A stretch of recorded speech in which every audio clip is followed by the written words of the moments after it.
ٹھیک ہے, اور یہ کتنی دیر تک دے سکتا ہے؟ یہ 9 سال تک چلے گی. یہ 9 سال تک چلے گی.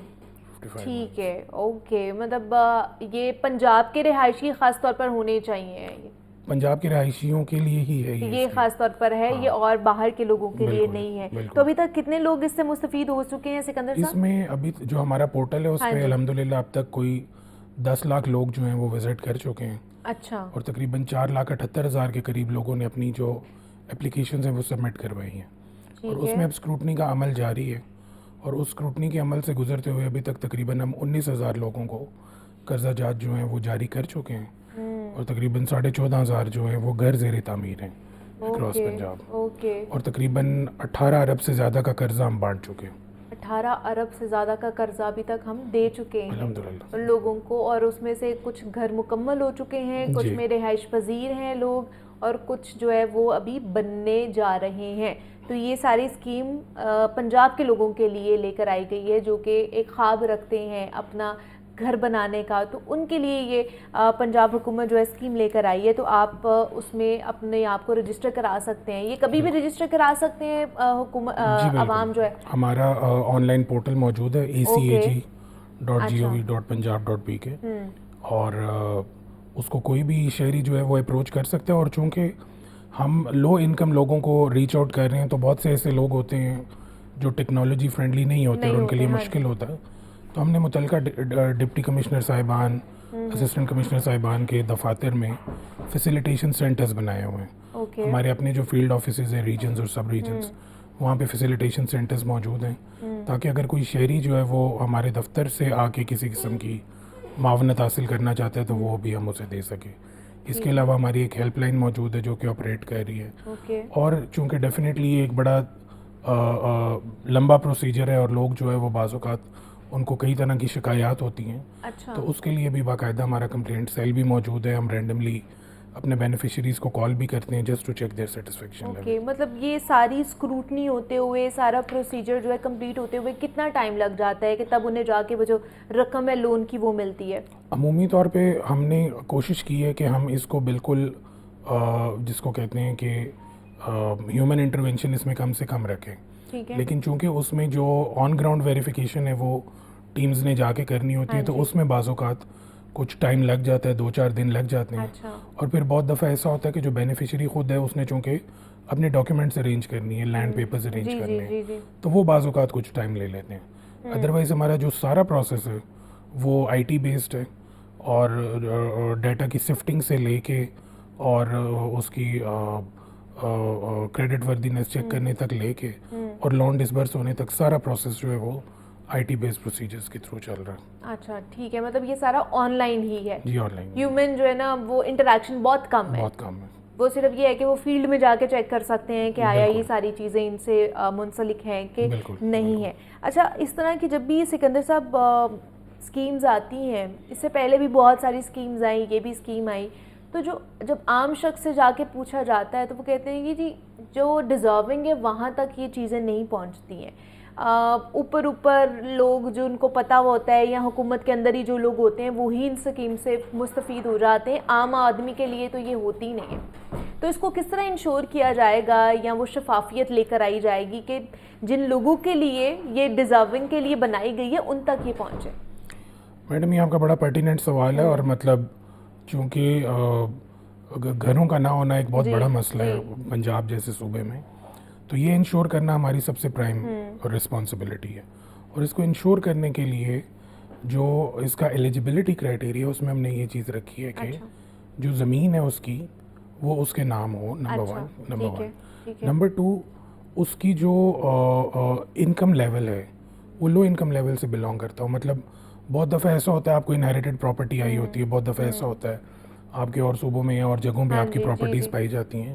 تو یہ جو ہم نے ویریفیکیشن کا عمل اس میں لایا ہے through various departments, through revenue department, through پیلرا, تھرو گراؤنڈ ویریفیکیشن, وہ اسی لیے ہے کہ ہم یہ اسرٹین کر سکیں کہ اگر یہ غریبوں کے لیے ہے یا ان لوگوں کے لیے جو اپنی چھت نہیں رکھتے.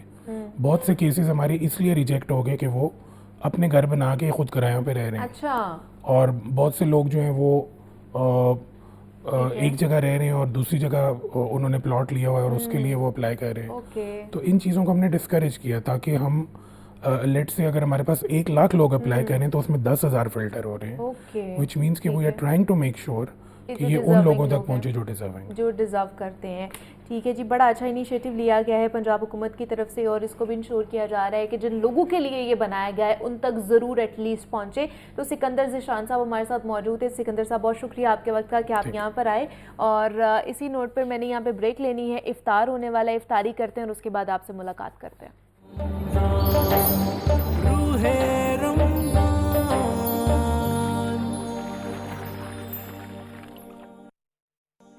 روح رمضان کی ٹرانسمیشن میں آپ سب لوگوں کو خوش آمدید کہتے ہیں. جناب, اولاد اللہ تعالیٰ کی بیش بہا نعمت اور والدین کے لیے مستقبل کا قیمتی اثاثہ ہوتی ہے. یہی وجہ ہے کہ ان کے وجود کو دنیاوی زندگی میں زینت اور رونق سے تعبیر کیا جاتا ہے. لیکن یہ اولاد رونق و بہار اور زینت و کمال کا سبب اسی وقت بنتی ہے جب بچپن ہی سے ان کی تعلیم اور تربیت اور بہتر نشو و نما کا خیال رکھا جاتا ہے. ان کی دینی تربیت کے ساتھ ساتھ انہیں دنیاوی تربیت کو بھی ضروری سمجھا جائے, کیونکہ جس طرح والدین کے اولاد پر حقوق ہیں اسی طرح اولاد کے بھی والدین پر حقوق ہیں. جیسے اللہ تعالیٰ نے ہمیں والدین کے ساتھ نیکی کرنے کا حکم دیا ہے, ایسے ہی اس نے ہمیں اولاد کے ساتھ بھی احسان کرنے کا, احسن طریقے سے عمل کرنے کا بھی حکم دیا ہے.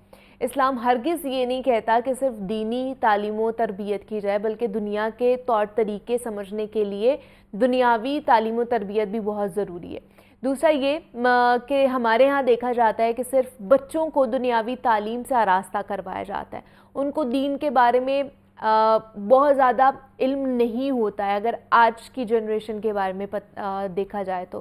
لہٰذا اولاد کی دین و دنیاوی تعلیم و تربیت دونوں ہی بہت ضروری ہے. اسی حوالے سے آج ہم نے بات کرنی ہے تربیت اولاد کے حوالے سے کہ اولاد کی تربیت کے تقاضے کیا ہیں اور قرآن و حدیث کی روشنی میں ہمیں کیا تعلیمات ملتی ہیں, حضور پاک صلی اللہ علیہ وآلہ وسلم نے کس طرح تربیت کی تھی. تو اس پہ بات کرنے کے لیے ہمارے ساتھ موجود ہیں ڈاکٹر پیر طارق شریف زادہ صاحب ہیں, معروف سیریس اسکالر ہیں, تو انہیں خوش آمدید کہتے ہیں اپنے روح رمضان کی ٹرانسمیشن میں. ڈاکٹر صاحب آپ کو خوش آمدید کہتے ہیں, کیسے ہیں آپ؟ ٹھیک ہیں الحمدللہ, اللہ کا احسان.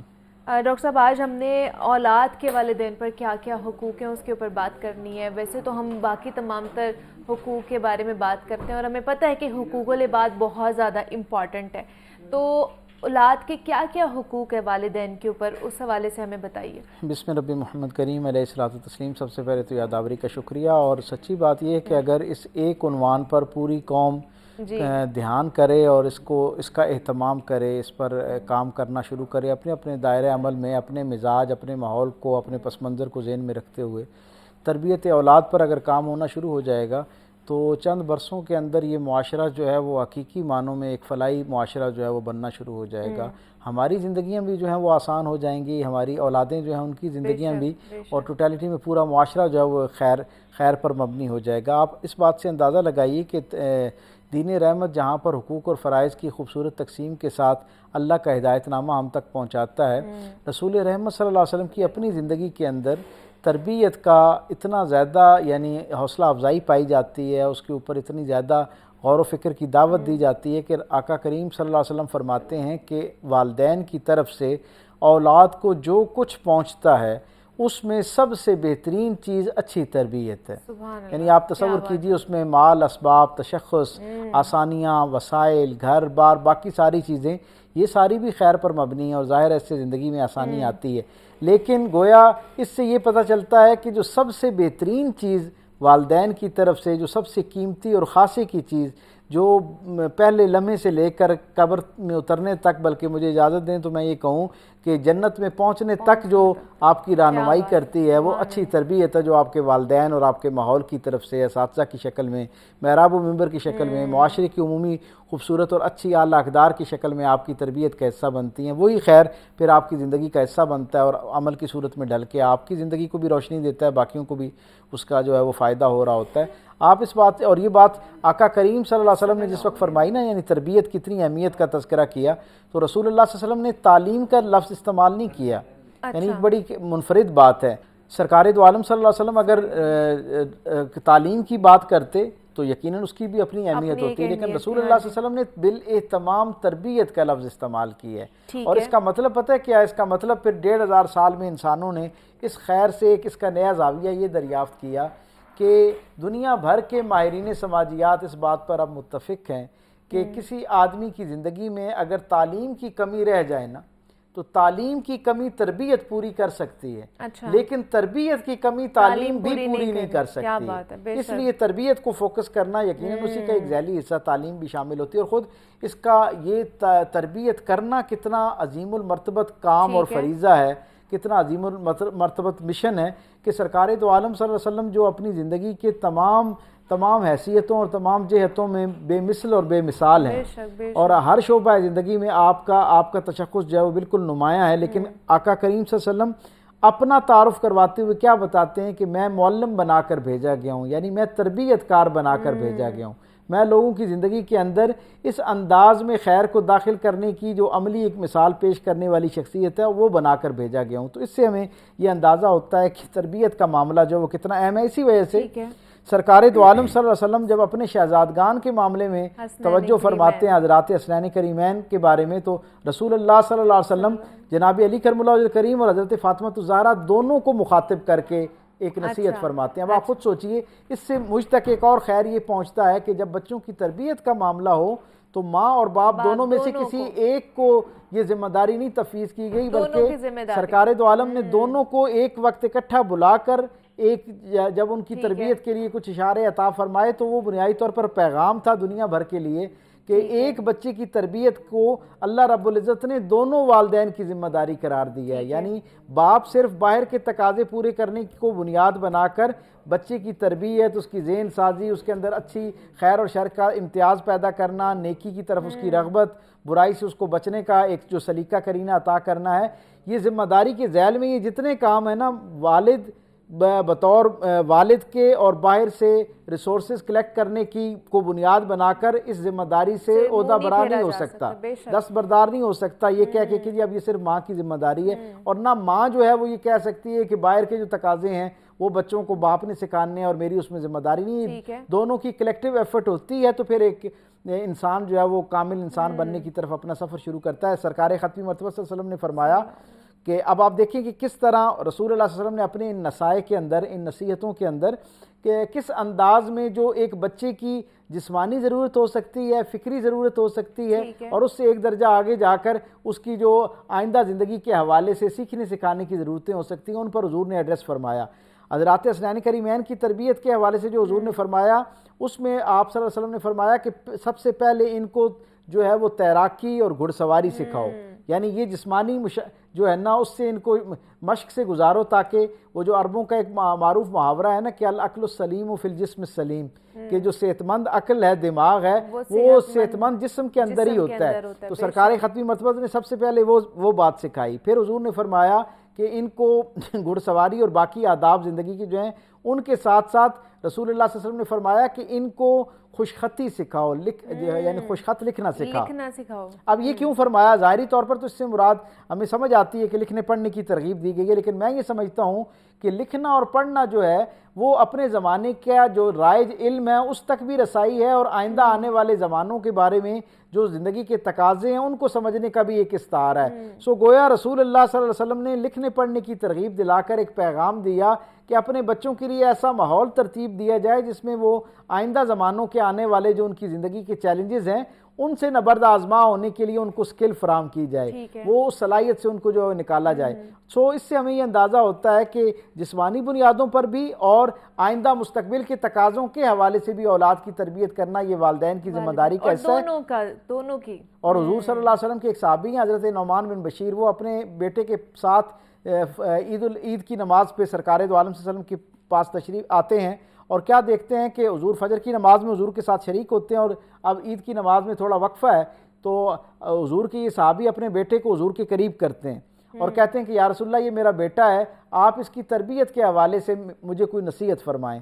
تو سرکار دو عالم صلی اللہ علیہ وسلم ان کو 3 نصیحتیں فرماتے ہیں۔ آپ کہتے ہیں کہ اسے میری محبت سکھاؤ، پھر فرمایا اس کو میری اہل بیت کی محبت سکھاؤ، اور پھر فرمایا اس کو قرآن کی محبت اس کے دل کے اندر اجاگر کرو۔ اب یہ ظاہری طور پر 3 نصائح ہیں اور ان کا عمومی طور پر دین کے ساتھ تعلق نظر آتا ہے، لیکن اگر آپ دیکھیں تو یہ تربیت کے 3 بہترین خزانے ہیں۔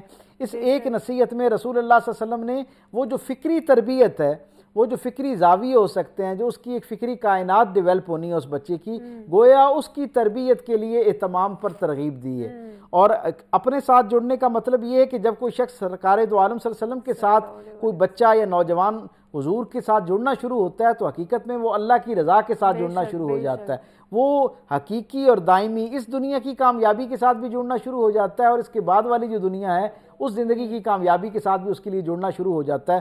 حضور کی آل پاک کے ساتھ محبت بھی حقیقت میں حضور کے ساتھ ہی محبت ہے، تو جب کوئی نوجوان کوئی بچہ ان کے ساتھ محبت کرنا شروع کرتا ہے تو سرکار ختمی مرتبت تک اس کا سفر آسان ہو جاتا ہے، اور پھر اس نسبت سے رسول اللہ صلی اللہ علیہ وسلم کی ساری نسبتوں کا احترام کرنا اس کے مزاج کا حصہ بننا شروع ہو جاتا ہے، اور پھر وہ رسول اللہ صلی اللہ علیہ وسلم کی زندگی میں وہ جو عظیم الشان خیر کا خزانہ ہے، جس میں آخرت کا خزانہ تو موجود ہے ہی ہے، اس زندگی کے تقاضے پورے کرنے کے حوالے سے بھی جو چیلنجز ہیں ان سب پہ رہنمائی اور ہدایت ملتی ہے۔ سو سرکار ختمی مرتبہ صلی اللہ علیہ وسلم نے تیسری جو بات فرمائی قرآن حکیم، تو قرآن حکیم ایک ایسی عظیم الشان لافانی ہدایت نامے پر مبنی کتاب ہے کہ جس میں ماضی کے احوال بھی موجود ہیں، حال کی بات بھی ہے، اور مستقبل کے جو انسانوں کے چیلنجز ہو سکتے ہیں، رہتی دنیا کے آخری آنے والے انسان تک کی زندگی کی جو چیلنجز ہیں ان پر بھی کیا رہنمائی ہے وہ اس کے اندر موجود ہے۔ تو گویا ایک تربیت اور رہنمائی کا مستقل پیکیج ہے جو والدین کی اولین ذمہ داری ہے۔ اور اگر آپ مجھ سے پوچھیں تو مجھے یہ کہنے کی اجازت دیجیے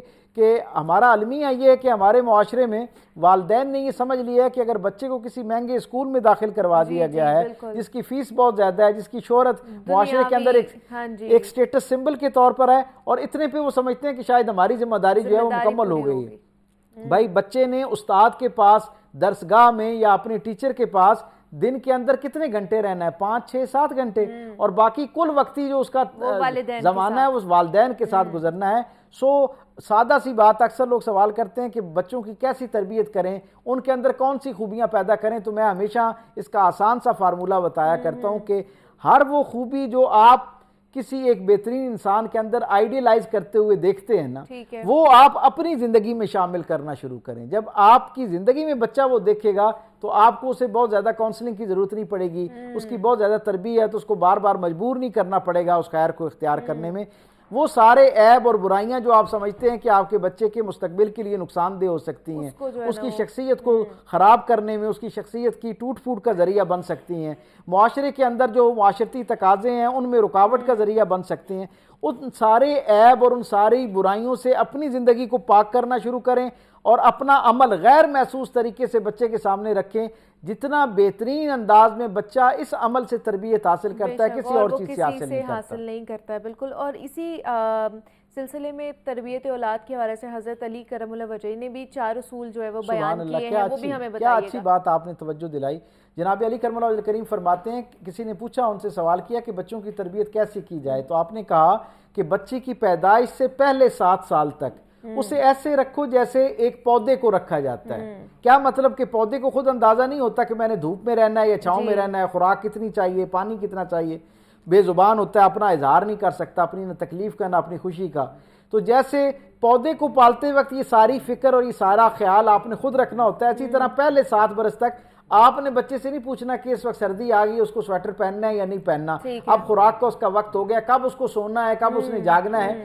یہ سارے معاملات آپ نے اس بچے کی سطح پر خود اتر کر ذہنی طور پر وہاں اپنے آپ کو محسوس کرتے ہوئے اس کے تقاضے کو، اس کی ڈیمانڈ کو سمجھنا ہے اور وہ اس کی زندگی کے اندر شامل کرنا ہے۔ تو پہلے 7 برس پودے کی طرح اس کو رکھنا ہے۔ فرمایا 7 برس سے لے کے 14 برس تک کی جو 7 سال ہیں اس میں بچے کو ایسے رکھنا ہے جیسے غلام کو رکھتے ہیں۔ اب یہ بڑی منفرد بات تھی، مختلف بات تھی، تو ایک محبت کرنے والے نے کہا جناب علی کرم اللہ وجہ کریم سے کہ آپ تو خود انسانوں کی غلامی کے بڑے سخت خلاف ہیں اور اس پر ہمیشہ ہمیں وہ کرتے ہیں، تو بچے کو، تو آپ نے فرمایا کہ اس کا سبب یہ ہے کہ 7 برس سے 14 برس تک کا جو عرصہ ہے یہ انسان کی زندگی کا سب سے قیمتی عرصہ ہوتا ہے۔ آپ فرماتے ہیں اس کے اندر عادتیں بننا شروع ہوتی ہیں، یہ عادتیں آگے چل کے رویے بنتے ہیں اور ان رویوں سے مزاج بنتا ہے جو عملی طور پر پھر آپ کی فطرت کا حصہ بن جاتا ہے۔ اور فطرت کو تبدیل کرنا اتنا مشکل ہے کہ رسول رحمت صلی اللہ علیہ وسلم فرماتے ہیں کہ اگر کوئی شخص مجھے آ کے کہے کہ اودھ پہاڑ ایک مقام سے ہٹ گیا ہے, جہاں وہ موجود ہے وہاں سے ہٹا دیا گیا ہے, تو میں اس کو مان لوں گا.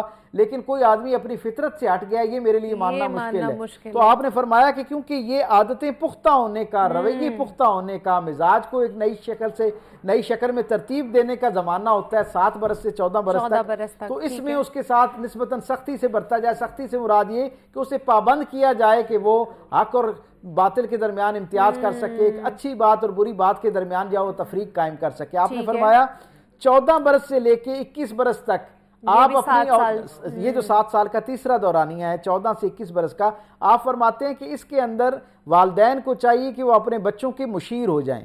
مشیر کا مطلب یہ ہوتا ہے کہ اب ان پر کسی بات کو ٹھونسنا نہیں ہے. ٹھیک ہے, اب وہ فکری اس سطح پر آ گئے ہیں کہ کسی درجے پہ, اب ہر درجے پہ جہاں آپ دیکھیں کہ وہ کہیں غلط ہو رہا ہے, کہیں اس سے کوئی کمزور بات ہو رہی ہے, کوئی رویہ, کوئی عادت اس کی زندگی میں, اس کے مزاج میں کمزور داخل ہو رہا ہے, تو آپ نے اس کے ساتھ مشاورت کرنی ہے, اسے مشورہ دینا ہے. اور مشورے کا پھر دوبارہ وہی معاملہ کہ بہترین مشورہ وہ ہے جس کی تصدیق آپ کے عمل سے ہو رہی ہوتی ہے. تو آپ جب مشورے کے طور پر اس کے ساتھ رہیں گے, مشاورت کی شکل میں رہیں گے ایک مشیر کے طور پہ, تو اس کے لیے زندگی کو یعنی خوبیوں سے آراستہ کرنا آسان ہو جائے گا. اور یہ تربیت کا بہترین تیسرا فیز ہے. آپ نے فرمایا کہ 21 برس سے لے کے قبر کے دہانے تک اپنے بچے کے دوست بن جاؤ. تو سامنے بیٹھے ہوئے لوگوں نے پوچھا کہ مشیر جو ہوتا ہے وہ بھی ایک طرح کا دوست ہوتا ہے, اور دوست بھی مشیر ہوتا ہے. آپ نے کہا عمومی طور پر ایسا ہے, لیکن حقیقت میں ایسا نہیں ہے. کہا مشیر کا فرض منصبی ہوتا ہے کہ جب وہ غلط ہوتا دیکھے مشورہ دے. ٹھیک ہے. دوست اس وقت مشورہ دیتا ہے جب اس سے مشورہ طلب کیا جاتا ہے. آپ یہ کہتے ہیں اگر 21 برس تک کوئی بچہ مسلسل آپ کی زیر تربیت رہا اور وہ خیر اور شر میں امتیاز نہیں کر سکا, اور آپ کی آنکھ کا اشارہ نہیں سمجھ رہا, آپ کی ترجیحات کو نہیں سمجھ پا رہا, معاشرے کے تقاضے, ایک کامیاب زندگی کے جو آگے تقاضے ہو سکتے ہیں ان کو نہیں سمجھ پا رہا نا, تو اب صرف عملی تجربہ اور ٹھوکر جو ہے وہ, یا دعا جو ہے کسی کی, وہ اس کی روش کو تبدیل کر سکتی ہے. اس لیے تبدیل نہیں ہو سکتی. اب آپ نے اس کو بطور دوست ٹریٹ کرنا ہے کہ جب وہ مشورہ درکار ہو اسے, اور وہ دنیا میں تصور کرے کہ مجھے اس پر کسی سے رہنمائی لینی ہے, تو آپ نے 21 برس اتنی خیر و خوبی کے ساتھ, مکمل توجہ اور دیانتداری کے ساتھ, حسن سلوک کے ساتھ اس کے ساتھ گزارے ہوں کہ اس کی ترجیحات میں پہلی چوائس جو ہو مشورہ کرنے کے لیے وہ آپ کی شخصیت ہو, اور وہ آپ کو بطور دوست اپنا مشیر سمجھے, اپنا خیر خواہ سمجھے, اور آپ سے اپنی زندگی کے آئندہ کے جو تقاضے ہیں ان کے اوپر سوال کرے اور آپ سے رہنمائی لے, رائے لے. بات ہے, بہت ہی سنہری اصول ہے, بہت اہم اصول ہے جو کہ حضرت علی کرم اللہ وجہ نے ہمیں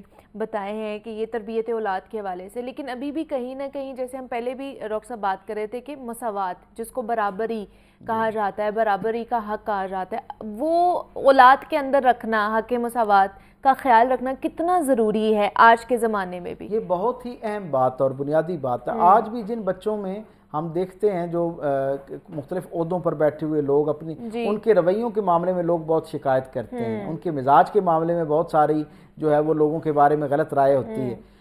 جب ہم اس کے پس منظر میں جاتے ہیں تو ہمیں پتہ چلتا ہے کہ ظاہری طور پر تعلیم بھی اچھی ہے, گھرانہ بھی اچھا ہے, وسائل بھی اچھے ہیں, تربیت کا یقیناً والدین نے خیرخواہی کے جذبے سے اہتمام کیا ہوگا, لیکن پتہ چلتا ہے کہ وہ ایک بنیادی کمزوری رہ گئی اس تربیت کے اندر. وہ کیا تھی؟ وہ جو اولاد کے اندر ایک مساوات کا تصور تھا.